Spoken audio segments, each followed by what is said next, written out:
¿La Corte decide solo con derecho o también con poder?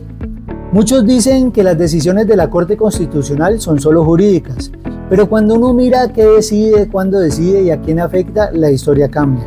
Hoy te explico por qué.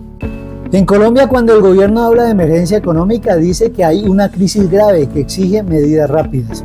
Eso pasó en 2019 y está pasando ahora. En ambos casos, el argumento fue el mismo: debilidad fiscal, falta de recursos, presión sobre el presupuesto. Pero la respuesta de la Corte no fue la misma. En 2019, bajo el gobierno de Iván Duque, la Corte aceptó que esa debilidad fiscal justificaba la emergencia. Fue flexible, no suspendió decretos y dejó avanzar las medidas. Hoy, con un contexto fiscal muy parecido, la Corte decide suspender el decreto de emergencia del gobierno de Gustavo Petro. Entonces, la pregunta inevitable es: ¿qué cambió? La respuesta está en quién paga la cuenta. En el 2021, con la reforma de Alberto Carrasquilla, los impuestos recaían sobre la gente común: consumo básico, alimentos, clase media y sectores populares. Ahí la Corte no actuó con severidad ni rapidez. El freno real no lo puso el control constitucional, lo puso la protesta social.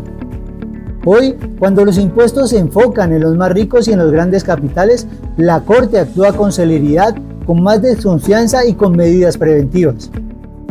Pero ojo con esto: los magistrados de la Corte Constitucional de Colombia no son elegidos por voto ciudadano, son elegidos por el Senado de la República de Colombia, a partir de ternas presentadas por órganos políticos.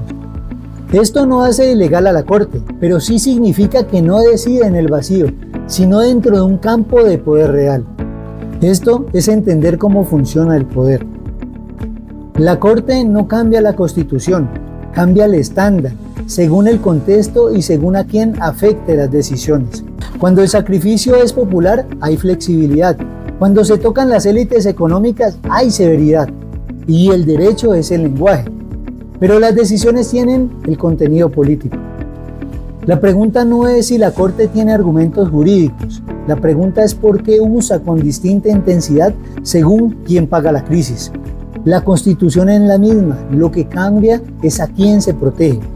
Es el mismo país, la misma Constitución, pero diferentes criterios.